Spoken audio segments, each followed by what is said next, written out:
जय हिंद, नमस्कार साथियों।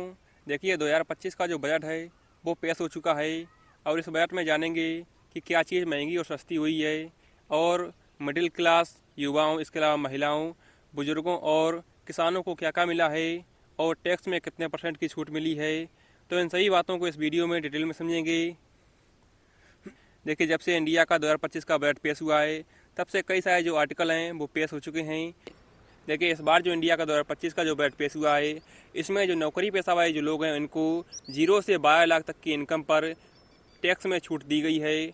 वहीं जो फाइनेंस मिनिस्टर निर्मला सीतारमण है, इन्होंने अपना 8वां बजट पेश किया है अपने हाथों से और इनकी जो इस बजट में जो स्पीच थी वो अब तक इनके द्वारा पेश किए गए जो बजट हैं उनकी स्पीच में सबसे छोटी स्पीच थी। यानी कि 2025 में जो निर्मला सीतारमण है उन्होंने 74 मिनट की स्पीच दी। वहीं 2024 में इन्होंने 85 मिनट की स्पीच दी। वहीं 2024 का जो अंतरिम बजट था इसमें इन्होंने 57 मिनट की स्पीच दी थी। वहीं इनकी सबसे लंबी स्पीच की बात करें बजट पर तो वो स्पीच थी 2025 की, जहां पर इन्होंने 159 मिनट तक स्पीच दी थी। वहीं सबसे लंबी स्पीच की बात करें अब तक इंडिया में तो 1991 में मनमोहन सिंह ने जब बजट पेश किया था, तब उस समय मनमोहन सिंह वित्त मंत्री थे, तब उन्होंने सबसे लंबी बजट पर स्पीच दी थी। वहीं 2025 के इनकम टैक्स रिजीम की बात करें तो 0 से 4 लाख इनकम पर कोई भी टैक्स नहीं लगेगा। वहीं 4 से 8 लाख की इनकम पर 5% टैक्स लगेगा।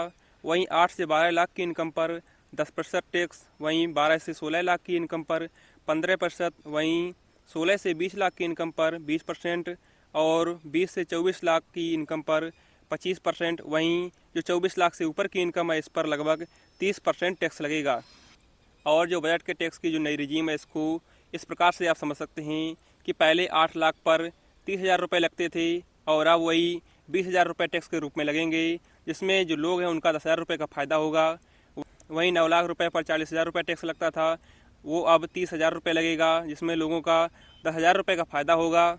इसी प्रकार से आप देख सकते हैं कि 20 लाख रुपये पर पहले 2,09,000 टैक्स लगता था, जो अब 2 लाख सिर्फ लगेगा। वहीं 90,000 लोगों का फ़ायदा होगा। वहीं अब बात करते हैं कि 2025 के बजट में कौन सी चीज़ें सस्ती हुई हैं और कौन सी चीज़ें महंगी हुई हैं। तो जो सबसे पहले बात करें तो इनमें सबसे पहले नंबर पर नाम आता है जीवन रक्षक दवाओं की। आपके सस्ते होने की वजह जो है वो है 36 जीवन रक्षक दवाओं से जो कस्टम ड्यूटी है वो हटा ली गई है। वहीं जो इलेक्ट्रॉनिक के सामान हैं वो भी सस्ते हो जाएंगे और इनके सस्ते होने की जो वजह यह है कि ओपन सेल और अन्य कंपोनेंट की ड्यूटी घटाकर 5% कर दी गई है। वहीं इलेक्ट्रिक व्हीकल की बात करें यानी कि जो ईवी हैं वो भी सस्ते हो जाएंगे और इनके सस्ते होने की वजह है कि ईवी बैटरी मैन्युफैक्चरिंग के लिए 35 एडिशनल गुड्स एंड एग्जाम्पल की लिस्ट में शामिल कर दिया गया है। वहीं जो मोबाइल फ़ोन यानी कि स्मार्टफोन हैं वो भी सस्ते हो जाएंगे। उसकी वजह है मोबाइल फ़ोन के सस्ते होने की वजह यह है कि मोबाइल फ़ोन बैटरी मैन्युफैक्चरिंग के लिए 28 additional goods exempted capital good की लिस्ट में शामिल हो गया है। वहीं शिप मैन्युफैक्चरिंग भी सस्ती हो जाएगी। इसके अलावा फुटवेयर यानी कि जूते, फर्नीचर, हैंडबैग ये भी सस्ते हो जाएंगे। इसकी वजह है कि ब्लू लेदर बेट की कस्टम ड्यूटी है वो हटाई दी गई है। वहीं क्रिटिकल मिनरल जो हैं वो भी सस्ते हो जाएंगे क्योंकि कोबाल्ट पाउडर और lithium ion battery based lead, zinc समेत 12 जो क्रिटिकल मिनरल पर बेसिक कस्टम ड्यूटी से छूट दे दी गई है। वहीं बात करें कौन सी चीज़ें महंगी होंगी तो इस प्रोडक्ट में सबसे पहले नंबर पर नाम आता है इंटरेक्टिव फ्लैट पैनल डिस्प्ले, जिसकी जो कस्टम ड्यूटी है वो 10% से बढ़ाकर के 20% कर दी गई है। यानी कि सस्ते होने की बात करें तो ईवी बाइक, स्कूटी ये सस्ती हो जाएंगी, यानी कि ईवी कार वो भी सस्ती हो जाएंगी। वहीं lithium ion battery, LED, LCD TV, medical उपकरण और जो 36 जीवन रक्षक दवाएं हैं वो सस्ती हो जाएंगी। वहीं बात करें इस बजट में जो मिडिल क्लास आदमी है इसके लिए क्या ऐलान है तो इसके लिए लगभग 13 ऐलान किए गए हैं, जिसमें पहला ऐलान है कि अब 12 लाख की कमाई पर कोई भी टैक्स नहीं लगेगा और नौकरी पेशा लोगों के लिए 75,000 स्टैंडर्ड डिडक्शन के साथ टैक्स लिमिट 12,75,000 होगी। वहीं जो बुजुर्ग हैं उनके लिए टैक्स में छूट डबल कर दी गई है और जो टीडीएस है इसकी सीमा 10 लाख रुपए की गई है। वहीं 4 साल तक अपडेटेड ओटीआर भर सकेंगे। इसके अलावा किराया आमदनी पर टीडीएस छूट 6 लाख रुपए की गई है। वहीं मोबाइल फ़ोन और ईवी कार हैं वो सस्ते हो जाएंगे। इसके अलावा ईवी और मोबाइल की लिथियम आयन जो बैटरी होती है वो भी सस्ती होगी। इसके अलावा एलईडी, एलसीडी सस्ती होंगी, जिस पर कस्टम ड्यूटी घटा करके 2.5% कर दी गई है। वहीं देश में अगले हफ्ते नया इनकम टैक्स बिल भी लाया जाएगा। वहीं 1 लाख करोड़ रुपए का अर्बन चैलेंज फंड बनेगा। इसके अलावा शहरी क्षेत्रों में गरीबों की आय जो है उसको बढ़ाने की योजना आएगी। इसके अलावा 1 लाख अधूरे घर पूरे होंगे। वहीं 2025 में 40,000 नए मकान हैंडओवर किए जाएंगे। वहीं जो हर घर नल से जल पहुंचाने की जो जल जीवन मिशन कार्यक्रम है उसको 2028 तक बढ़ा दिया गया है।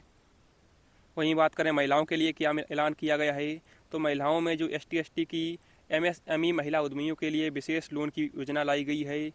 वहीं जो पहली बार उद्यमी बनने वाली महिलाओं को 2 करोड़ रुपए का टर्म लोन मिलेगा। इसके अलावा किसानों की बात करें, किसानों को बजट में क्या मिला है, तो किसान क्रेडिट कार्ड की लिमिट 3 लाख रुपए से बढ़ाकर के 5 लाख रुपए हुई है। वहीं देश में PM धन धान कृषि योजना शुरू होगी। इसका फायदा 100 जिलों में होगा। वहीं डेयरी और मछली पालन के लिए 5 लाख रुपए तक का लोन दिया जाएगा। इसके अलावा समुद्री उत्पाद सस्ते होंगे। कस्टम ड्यूटी 30% से घटा करके 5% कर दी गई है। इसके अलावा अंडमान निकोबार और जो गहरे समुद्र के इलाके हैं वहाँ पर मछलियों पकड़ने में बढ़ावा मिलेगा किसानों को। इसके अलावा सरकार ने 2025 का जो बजट है इसमें फोकस बिहार पर किया है, वो भी किया है नीतीश कुमार की वजह से। और बिहार में किसानों की मदद के लिए मखाना बोर्ड का गठन किया जाएगा। वहीं मिथिलांचल में पश्चिमी कोसी नहर परियोजना शुरू होगी, जिससे 50,000 हेक्टेयर किसानों को फायदा होगा। वहीं दालों में आत्मनिर्भरता हासिल करने के लिए 6 साल का मिशन दिया गया है। इसके अलावा कई सारे जो आप स्क्रीन पर देख सकते हैं वो योजनाएं किसानों के लिए शुरू की गई हैं। वहीं बात करें 36 जीवन रक्षक दवाएं और सस्ते होने वाले उपकरण के बारे में, तो सरकार ने बजट में कैंसर की दवाएं सस्ती करने का ऐलान किया है। वहीं अगले 3 साल में देश में सभी जिलों में कैंसर डे केयर सेंटर बनाए जाएंगे। अगले फाइनेंशियल ईयर में ऐसे 200 सेंटर बनाए जाएंगे।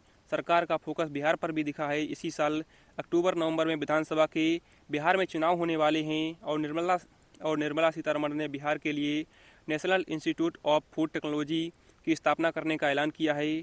वहीं जो बिहार का IIT है, IIT पटना, इसका भी विस्तार किया जाएगा और इसमें जो कैंपस हैं उनकी संख्या बढ़ाई जाएगी। वहीं मखाना बोर्ड, इसके अलावा बिहार में 3 नए एयरपोर्ट भी बनाए जाएंगे।